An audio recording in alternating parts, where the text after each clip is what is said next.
রাম রাম বন্ধুরা, আজকে আমরা গিয়েছিলাম একটা প্রাইভেট কার নিয়ে কলকাতা বাগুইহাটি। তো কলকাতায় বাগুইহাটি রাজ মোটরসে গিয়ে দেখি একটা বেশ আলাদা ধরনের স্কুটি দেখতে পেলাম, যেটার মধ্যে রয়েছে ডিজিটাল মিটার এবং অপারেটিং অনেক সুইচ রয়েছে, যেগুলোর দ্বারা অনেক কিছু কাজ হয় বাইকেরই মতো। তো এই গাড়িটি অনেকটাই লম্বা এবং পিবি ট্রাভেল বয় চ্যানেলে সবাইকে আসার জন্য অসংখ্য ধন্যবাদ। এবং আমার ব্লগটি যদি ভালো লাগে সবাই লাইক কমেন্ট শেয়ার করে দিবেন। এবং এই স্কুটিটি কিছু কিছু ফিউচার আপনাদেরকে দেখাচ্ছি, যেগুলো পুশ ব্যাক সিস্টেম রয়েছে। কেউ যদি কখনো মনে করে এই স্কুটিতে করে কোনো জিনিসপত্র কোথাও এক মার্কেট থেকে এক মার্কেটে নিয়ে যাবে, সেটাও পারবে। এবং এক সাইডে রয়েছে 3টে সকার, এক সাইডে রয়েছে আরও 3টে সকার। অতিরিক্ত লোড নেওয়ার জন্য তিনটে ছটা সকার দেওয়া রয়েছে এবং পিছনে রয়েছে এলইডি লাইট। এবং এই বাইকের সিটটা রয়েছে অনেকটাই কমফোর্টেবল।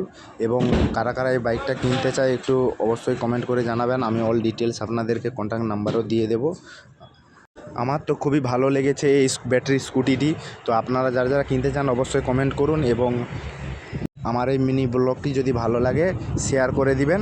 আর এবং সিট প্লেসটা দেখতে পাচ্ছেন অনেকটাই বড় রয়েছে, এবং সিটটাকে ব্যাক যেটা হেলান দিয়ে বসা যায়, ওটাকে যদি আপনারা না চান তাও ওটার সিস্টেম রয়েছে। এই সিটগুলোকে ওপেন করার পরে এটাকে পুশ করে দেওয়ার পরে তারপরে সিটগুলো আবার ঢাকা দিয়ে দিতে পারেন। অবশ্যই বুঝতে পারছেন কীভাবে এইটা সিস্টেম, এবং পেছন থেকে একটা লক সিস্টেমে রয়েছে। তো টাটা বাই বাই। অবশ্যই আপনারা ভালো থাকবেন, সুস্থ থাকবেন।